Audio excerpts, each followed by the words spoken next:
Following the Malaysian Grand Prix win at Sepang, Scuderia Ferrari Technical Director Pat Fry gives an assessment of the first two races.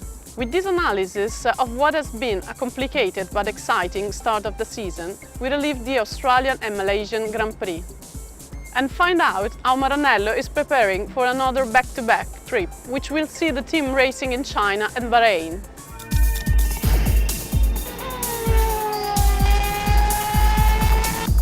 One driver leading the championship, the other one with no points. How can you explain to the tifosi this contradiction? I think it's all various bits of circumstance, and Fernando's obviously had two very good races. Certainly the weather conditions at the last race were in our favour. Our car performs well there. He made the most of the opportunities. We've got the pit stop calls right there. The pit crew did a fantastic job. Every time we stopped, we ended up either gaining places or opening the lead out even further. So, I think certainly the last race, everything went well for Fernando. In Melbourne, obviously we had the issue in qualifying, but a good start and good first corner made up for a lot of things there. So for Fernando, it's great to be leading the championship with him. I certainly didn't think that a few weeks ago, but there's still a lot of work to do. I mean, for Felipe, he's been struggling more with the car balance. I mean, the car at the moment is quite difficult to drive. Fernando has managed to get the most out of it. For Felipe, we've been struggling to find the right balance to keep him happy, really. I mean, we're working hard at that, and we've got a lot more work to do. So hopefully we're learning all the time. And I think Felipe's race, we were on the intermediates running before, after the first set of rain and after the safety car, so after the red flag. The car balance, we had a lot of understeer in it, and we didn't know if that was the front tyres worn out or the front tyres grained. We were watching the other cars stopping and starting to pit and go quicker. So we took a gamble, and that gamble didn't pay off really. So from that point of pitting and finding out the tyres were grained and not worn out, then that was like one of the calls we got wrong from the pit wall at the last race, and that set Felipe back really. So it's been a few unfortunate circumstances for him really. Did you expect this level of performance of the F2012 after the two races? I certainly wasn't expecting to have one driver leading the championship at the moment. From the early testing, we obviously realised we've got quite a few issues that we need to sort out, and everyone at the factory are working hard at that. We've still got a long way to go. I think our dry qualifying performance, if you like, we're still sort of 8/10ths off the best. And we obviously want to be the best ourselves, so we've got a lot of work to do there. The damp, low grip conditions, I think, does suit our car and flatters some of the issues that we have with it at the moment.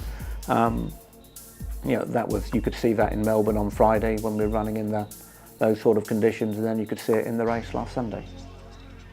I know it's a journalistic approach to the problems, but if you had to rate the overall performance of the Scuderia, drivers, cars, teams, from 0 to 10, what would be your mark?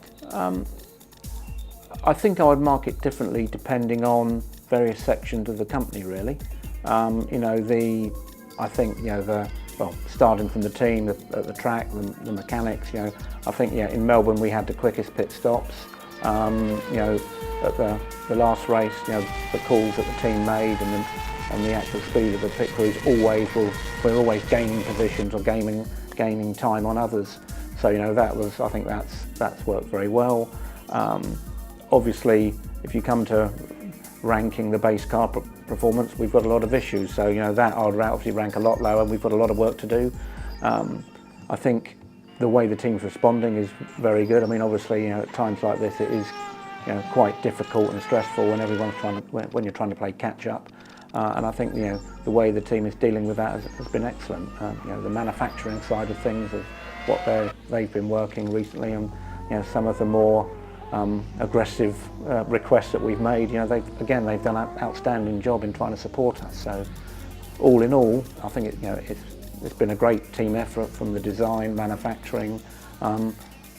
We haven't done a good job of getting the race car out being quickest straight away, have we? In terms of the other competitors, what is your opinion? Did you see any surprise from what your expectations were after the testing? I suppose I was slightly surprised by Red Bull's lack of pace.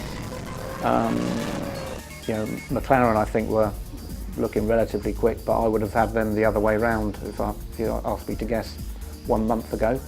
Mercedes are looking quick, but they still have similar rear tyre degradation issues to years gone by. So they're always going to be there in qualifying, but in the race their pace drops away. And I think Lotus, the other team that have done a good job. I mean, they were looking quick all the way from the first test in Jerez. What will be the next step in the evolution of the car? There are a lot of rumors of new chassis and completely new car coming in Barcelona. What can you tell us about it? Well, we're constantly working on improving the issues that we have. Bits are coming through as we can, as we find that where we've got the issues or we find performance, we're trying to get that to the races as quickly as we can. So there's 5 updates coming for the car for China. Some are quite visible, some will be hidden and be difficult to spot. And then there's a bigger upgrade package coming through for Spain. I mean, obviously it would be nice to get some of that earlier, but we've already pulled some parts out of what we were developing for Spain. We think we can make earlier, and we should have that in China. From a technical point of view, what are the characteristics of the Shanghai circuit? Well, it's a good mixture, really. I mean, there's a lot of long, low-speed corners where you need a good front end. There's lots of braking and turning at the same time, particularly carrying speed through the first corner into the second is interesting. It's a good combination. And there's some really reasonable high-speed corners as well. And then the 1.3 kilometre straight as well with the DRS zone at the end of it should be interesting for the race. In 2012, Formula One returns to Shakir for the first round of the season. Felipe Massa runs through the characteristics of the Bahrain track and recalls memories of a Grand Prix that has often seen him standing at the podium.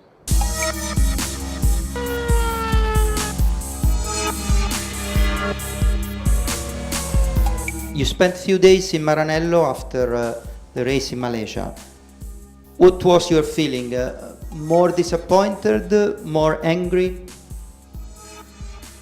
Well, I think more disappointed, to have for sure 2 races without the points, 2 races that it was not how you expected, to start the season, but also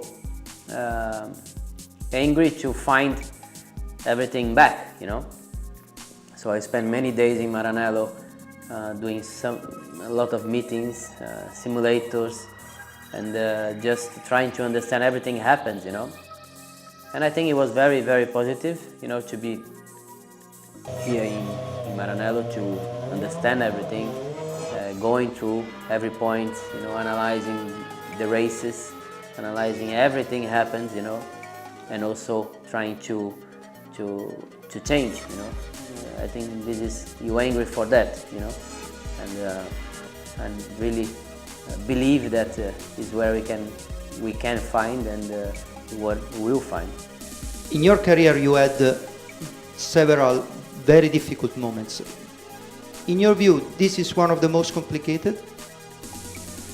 Well, it's true. I mean, my career had a lot of very difficult moments, and I would say I always pass through, these difficult moments, and I always change it, become stronger, So it's true that, I mean, the moment is not nice, and it's never nice, to have a difficult moment, but you know, just looking for I can go out of this moment, you know, and get back to what I know I am able to do. I was always able to do, you know, and just working very hard to change this and make, you know, the situation like I always had in my life.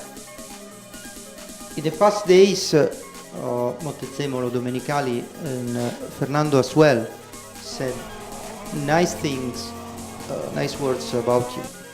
How much important is to feel the support of the team, the trust of the team? I think it's very important. I mean, the support of the team, you know, is very, very important for a driver, you know. It's very important to have the team pushing you and helping you in every direction. So I know, you know, I didn't do what the team expect, and I didn't do what I expect, you know, in the first 2 races. But you know, really doing everything I can to make myself proud again, you know, with a good result, with the good races, and arriving in the result we supposed to be, even, you know, it's never, you know, in this moment it's never easy to win the race, you know, but we need to find the result we're supposed to be, we're supposed to have, and you know, doing everything to show back the team what I was always able to show, you know, and you know, change completely the situation we are in the moment. Bahrain has always been a very special place for you. You won there twice. You did the second place. You were in pole position.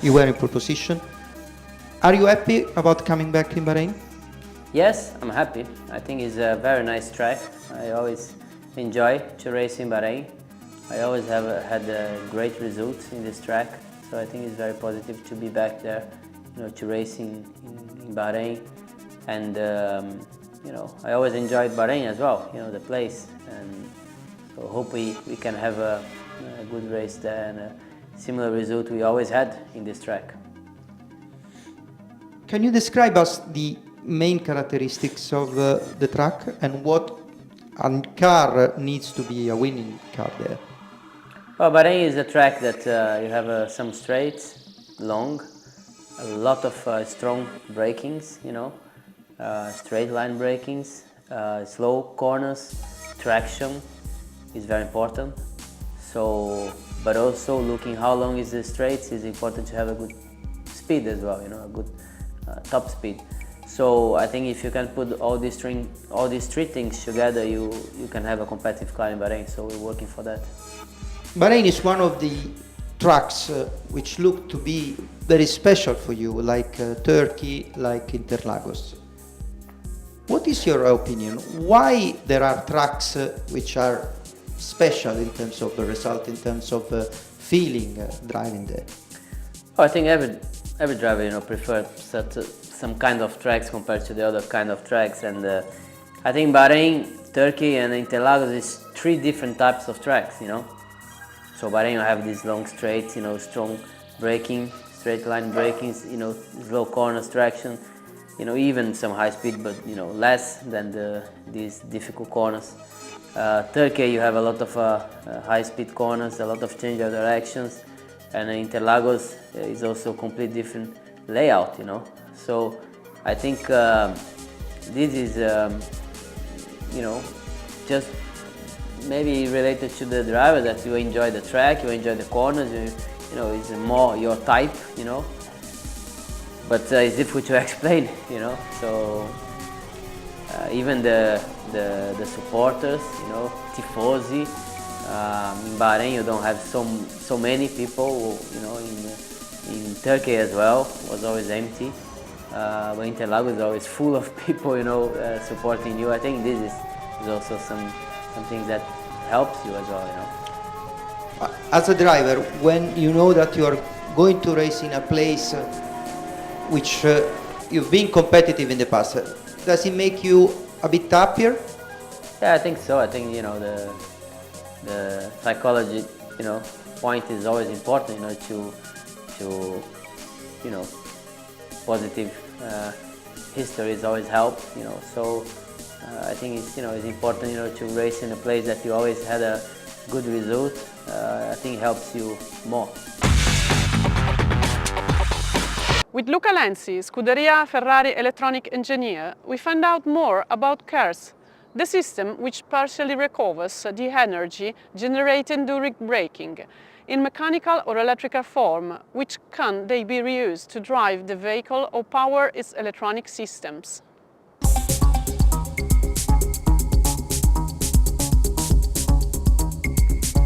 KERS, Kinetic Energy Recovery System. It has been introduced in 2009 by Ferrari and a few other teams. Was agreed not to use in 2010, and then it has been reintroduced in 2011. The system is used to recover the kinetic energy of the car in braking phase and to release in boost. All the components are developed by Ferrari. The most important thing for the KERS are the weight, the volume and the efficiency, because the power and the energy are fixed by FIA rules. The KERS is fitted in the car directly behind the driver, that is here, below the fuel tank, that is in this area, and directly linked to the engine in this area. This is the KERS unit of 2009. The main components are the electrical engine, the power and control ECU, and the batteries. The safety, it has been considered one of the main items of the Ferrari project. This is because internally we have lithium-ion batteries and high voltage. For this reason, all the main components are included inside a carbon box. From 2011, Ferrari supplies the same KERS also to the customer teams Sauber and Toro Rosso.